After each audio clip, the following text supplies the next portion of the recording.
नमस्ते दोस्तों। आज हम फिजिक्स के एक ऐसे सफर पर निकल रहे हैं जो हमें उन अदृश्य, उन अनसीन फोर्सेस से मिलवाएगा जो इस पूरे यूनिवर्स को चलाती हैं। हम बात कर रहे हैं इलेक्ट्रिक चार्जेस एंड फील्ड्स की। ये इलेक्ट्रोस्टैटिक्स की बिल्कुल बुनियाद है, यानी ऐसी पढ़ाई जहां चार्जेस रुके हुए होते हैं, रेस्ट पर होते हैं। आपको शायद लगे कि ये सिर्फ एक टेक्स्ट बुक का चैप्टर है, लेकिन सच तो ये है कि इसकी पकड़ हर जगह है। सोच के देखिए, एक एटम के अंदर इलेक्ट्रॉन का न्यूक्लियस के चारों तरफ घूमना हो या फिर ग्लू का कागज को चिपकाना, इन सब के पीछे एक ही अनोखी शक्ति है, द इलेक्ट्रिक फोर्स। तो चलिए इस शानदार अदृश्य दुनिया के राज खोलने के लिए तैयार हो जाइए। अच्छा, क्या आपने कभी अंधेरे में स्वेटर उतारते वक्त वो छट छट की आवाज और हल्की सी रोशनी पर गौर किया है? या तूफानी रात में आसमान में कड़कने वाली बिजली के पीछे का रहस्य सोचा है? ये छोटे छोटे अनुभव, जैसे कार का दरवाजा छूने पर हल्का सा झटका लगना, ये सब एक ही चीज का इशारा करते हैं, इलेक्ट्रिक चार्जेस। ये सभी स्टैटिक इलेक्ट्रिसिटी के कमाल हैं जो चार्जेस के बिल्डअप और अचानक डिस्चार्ज होने से होते हैं। ये हमें बताता है कि चार्ज कोई दूर की चीज़ नहीं, बल्कि हमारी ज़िंदगी का एक हिस्सा है।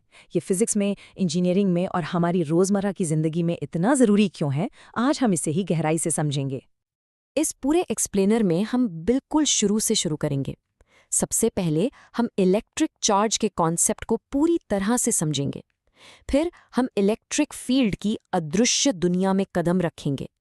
इसके बाद हम इन कॉन्सेप्ट्स को आजमाने के लिए कुछ ज़रूरी प्रॉब्लम्स सॉल्व करेंगे।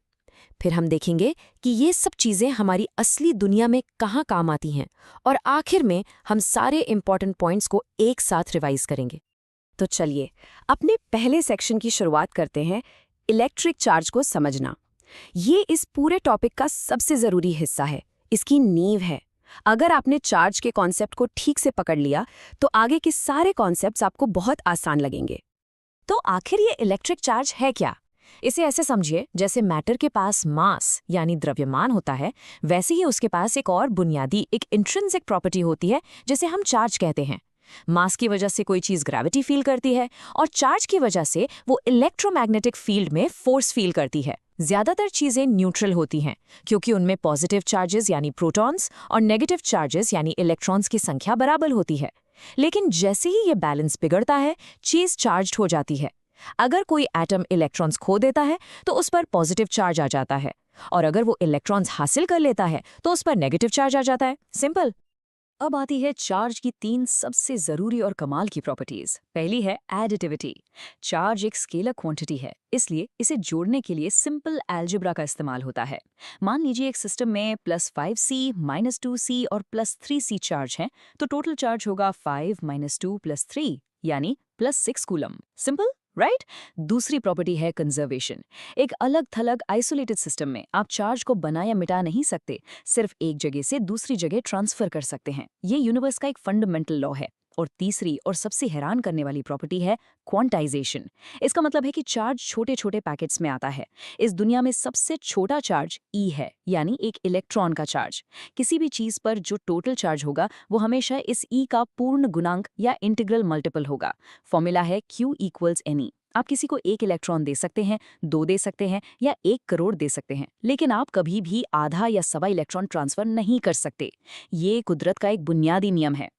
किसी चीज को चार्ज करने के 3 मुख्य तरीके हैं। पहला है फ्रिक्शन यानी रगड़ना। जब आप कंघी को बालों से रगड़ते हैं तो इलेक्ट्रॉन्स बालों से निकलकर कंघी पर चले जाते हैं। बाल पॉजिटिव हो जाते हैं और कंघी नेगेटिव। दूसरा तरीका है कंडक्शन यानी डायरेक्ट कांटेक्ट। जब आप एक चार्ज्ड मेटल स्फीयर को एक अनचार्ज्ड मेटल स्फीयर से टच करते हैं तो चार्ज फैलकर दोनों में बढ़ जाता है। और तीसरा सबसे इंटरेस्टिंग तरीका है इंडक्शन। इसमें हम बिना छुए चार्ज करते हैं। सोचिए, आप एक नेगेटिव रॉड को एक न्यूट्रल मेटल स्फीयर के पास लाते हैं। स्फीयर के सारे फ्री इलेक्ट्रॉन्स रॉड से दूर भागेंगे और दूसरी तरफ जमा हो जाएंगे। पास वाली साइड पर पॉजिटिव चार्ज बचेगा। अब अगर आप दूर वाली साइड को जमीन से जोड़ दें यानी अर्थिंग कर दें तो सारे एक्स्ट्रा इलेक्ट्रॉन्स जमीन में चले जाएंगे। फिर आप अर्थिंग हटा दीजिए और उसके बाद रॉड को भी हटा लीजिए। स्फीयर पर सिर्फ पॉजिटिव चार्ज बचेगा और वो परमानेंटली चार्ज हो जाएगा। ये जादू जैसा है, बिना कांटेक्ट के। तो अब हम जानते हैं कि चार्जेस एक दूसरे पर फोर्स लगाते हैं, लेकिन कितना? इसका जवाब दिया चार्ल्स कूलम ने अपने फेमस लॉ में। कूलम्स लॉ कहता है कि 2 पॉइंट चार्जेस के बीच लगने वाला फोर्स उनके चार्ज के प्रोडक्ट के डायरेक्टली प्रोपोर्शनल होता है और उनके बीच की दूरी के स्क्वायर के इन्वर्सली प्रोपोर्शनल होता है। ये लॉ इलेक्ट्रोस्टैटिक्स का आधार है। यहाँ 2 बातें बहुत ज़रूरी हैं। ये लॉ पॉइंट चार्जेस के लिए है, यानी ऐसे चार्जेस जिनका साइज उनके बीच की दूरी के मुकाबले बहुत छोटा हो, और दूसरा ये कि चार्जेस रेस्ट पर होने चाहिए। चलिए कूलम्स लॉ को थोड़ा और गहराई से देखते हैं। जैसा स्लाइड पर लिखा है, फोर्स यानी F Q1 और Q2 के प्रोडक्ट के प्रोपोर्शनल है, मतलब चार्ज बढ़ेगा तो फोर्स बढ़ेगा, और फोर्स दूरी r के स्क्वायर के इन्वर्सली प्रोपोर्शनल है। इसे इन्वर्स स्क्वायर लॉ कहते हैं। इसका मतलब अगर आप दूरी डबल करेंगे तो फोर्स 4 गुना कम हो जाएगा। जब हम इसे फॉर्मूला में बदलते हैं तो एक कांस्टेंट k आता है जिसकी वैल्यू 9 × 10⁻9 है। फोर्स की डायरेक्शन का नियम सिंपल है। सेम चार्जेस जैसे पॉजिटिव पॉजिटिव एक दूसरे को धक्का देंगे यानी रिपेल करेंगे, और ऑपोजिट चार्जेस जैसे पॉजिटिव नेगेटिव एक दूसरे को खींचेंगे यानी अट्रैक्ट करेंगे। और हाँ, ये फोर्स इस बात पर भी डिपेंड करता है कि चार्जेस के बीच में मीडियम क्या है। हवा में फोर्स अलग होगा और पानी में अलग। लेकिन क्या होगा अगर सिस्टम में 2 से ज़्यादा चार्जेस हों? यहाँ काम आता है प्रिंसिपल ऑफ सुपरपोजिशन। ये एक बहुत सिंपल लेकिन पावरफुल आइडिया है। ये कहता है कि किसी एक चार्ज पर लगने वाला टोटल फोर्स बाकी सभी चार्जेस द्वारा उस पर लगाए गए इंडिविजुअल फोर्सेस का वेक्टर सम होता है। मान लीजिए Q1 चार्ज पर Q2 और Q3 दोनों फोर्स लगा रहे हैं, तो Q1 पर नेट फोर्स होगा F12 वेक्टर और F13 वेक्टर का जोड़। सबसे ज़रूरी बात यह है कि Q2 और Q1 के बीच का फोर्स Q3 के वहाँ होने या ना होने से बदलता नहीं है। हर फोर्स इंडिपेंडेंट होता है। और इससे पहले कि हम आगे बढ़ें, एक और कॉन्सेप्ट समझना ज़रूरी है, चार्ज डिस्ट्रीब्यूशन। चार्ज हमेशा एक पॉइंट पर नहीं होता, ये एक लाइन पर फैला हो सकता है, जिसे हम लीनियर चार्ज डेंसिटी जिसे लैम्डा से नापते हैं। ये एक सरफेस पर हो सकता है, जिसे सरफेस चार्ज डेंसिटी जिसे सिग्मा से नापते हैं, या फिर ये पूरे वॉल्यूम में हो सकता है, जिसे वॉल्यूम चार्ज डेंसिटी जिसे रो से नापते हैं। ये कॉन्सेप्ट्स आगे बहुत काम आएंगे। अब हम अपने दूसरे बड़े कॉन्सेप्ट की तरफ बढ़ रहे हैं, इलेक्ट्रिक फील्ड। ये एक रेवोल्यूशन लाने वाला आइडिया था। हर चार्ज अपने चारों तरफ स्पेस में एक असर पैदा करता है, एक प्रभाव का क्षेत्र बनाता है। इस अदृश्य प्रभाव के क्षेत्र को ही हम इलेक्ट्रिक फील्ड कहते हैं। इलेक्ट्रिक फील्ड को मैथमेटिकली डिफाइन किया जाता है फोर्स पर यूनिट पॉजिटिव टेस्ट चार्ज के रूप में। इसका फॉर्मूला है E = F/Q0। यहाँ Q0 एक टेस्ट चार्ज है। ये एक काल्पनिक बहुत ही छोटा पॉजिटिव चार्ज है जिसे हम स्पेस में किसी भी पॉइंट पर रखकर वहाँ फील्ड की ताकत और डायरेक्शन नापते हैं।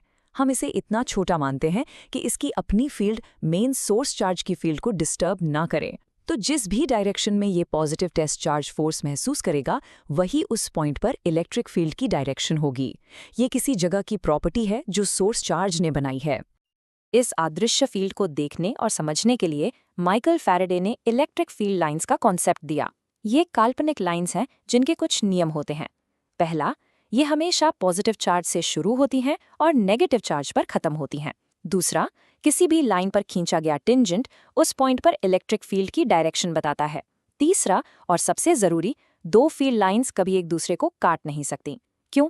क्योंकि अगर वो काटेंगी तो इंटरसेक्शन पॉइंट पर फील्ड की 2 डायरेक्शंस हो जाएंगी, जो कि फिजिकली इम्पॉसिबल है। एक ही जगह पर फोर्स 2 अलग दिशाओं में नहीं लग सकता। और चौथा, जहां लाइंस पास पास होती हैं वहां फील्ड स्ट्रांग होता है, और जहां दूर दूर होती हैं वहां फील्ड वीक होता है। अब हम एक बहुत ही खास अरेंजमेंट की बात करेंगे जिसे इलेक्ट्रिक डायपोल कहते हैं। जब 2 बराबर मैग्नीट्यूड के लेकिन ऑपोजिट साइन के चार्जेस +Q और -Q एक बहुत ही कम दूरी 2a पर रखे जाते हैं, तो इस सिस्टम को डायपोल कहते हैं। मॉलिक्यूल्स जैसे H2O या HCl इसके बेहतरीन एग्जाम्पल है। एक डायपोल की ताकत को उसके डायपोल मोमेंट P से नापा जाता है। इसका फॉर्मूला है चार्ज का मैग्नीट्यूड Q मल्टीप्लाइड बाय उनके बीच की दूरी 2a। ये एक वेक्टर क्वांटिटी है जिसकी डायरेक्शन हमेशा नेगेटिव चार्ज से पॉजिटिव चार्ज की तरफ होती है। एक डायपोल की वजह से इलेक्ट्रिक फील्ड 2 खास जगहों पर अक्सर पूछा जाता है। पहली है एक्सियल लाइन, यानी वो लाइन जो दोनों चार्जेस से होकर गुजरती है। इस लाइन पर इलेक्ट्रिक फील्ड की डायरेक्शन डायपोल मोमेंट के पैरेलल होती है और इसका मैग्नीट्यूड दूरी r के क्यूब के इन्वर्सली प्रोपोर्शनल होता है। दूसरी है इक्वेटोरियल लाइन, जो डायपोल के सेंटर से परपेंडिकुलर गुजरती है। इस लाइन पर फील्ड की डायरेक्शन डाइपोल मोमेंट के एंटी पैरेलल यानी ऑपोजिट होती है और यहाँ भी मैग्नीट्यूड r³ के इन्वर्सली प्रोपोर्शनल होता है। एक ज़रूरी बात यह है कि सेम दूरी पर एक्सियल लाइन पर फील्ड की ताकत इक्वेटोरियल लाइन के फील्ड से आमतौर पर डबल होती है।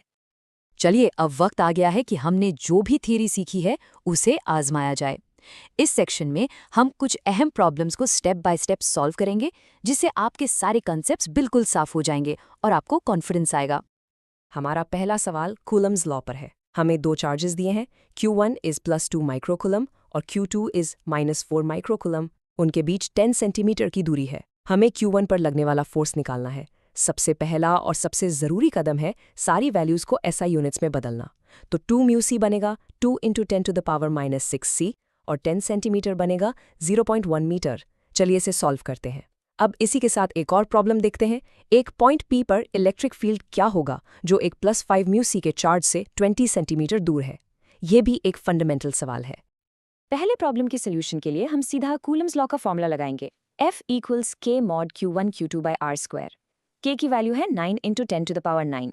वैल्यू सब्स्टिट्यूट करने पर F = 9 × 10⁹ multiplied by 2 × 10⁻⁻6 × 4 × 10⁻⁻6 divided by 0.1 का स्क्वायर।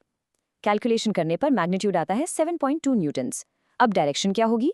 क्योंकि एक चार्ज पॉजिटिव है और दूसरा नेगेटिव, फोर्स अट्रैक्टिव होगा, यानी Q1 पर फोर्स Q2 की तरफ लगेगा।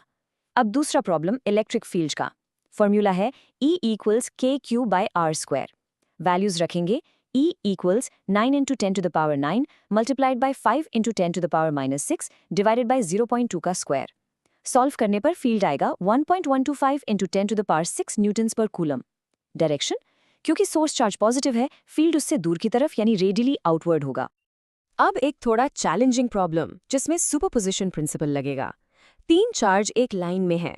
हमें बीच वाले चार्ज Q2 पर नेट फोर्स निकालना है। इसे सॉल्व करने के लिए हम एक एक करके फोर्स निकालेंगे। पहले Q1 की वजह से Q2 पर फोर्स, फिर Q3 की वजह से Q2 पर फोर्स और आखिर में उनका वेक्टर सम। इसी तरह एक और प्रॉब्लम सोचिए। एक इलेक्ट्रिक डायपोल है जिसका चार्ज ±10 μc और लेंथ 2 सेंटीमीटर है।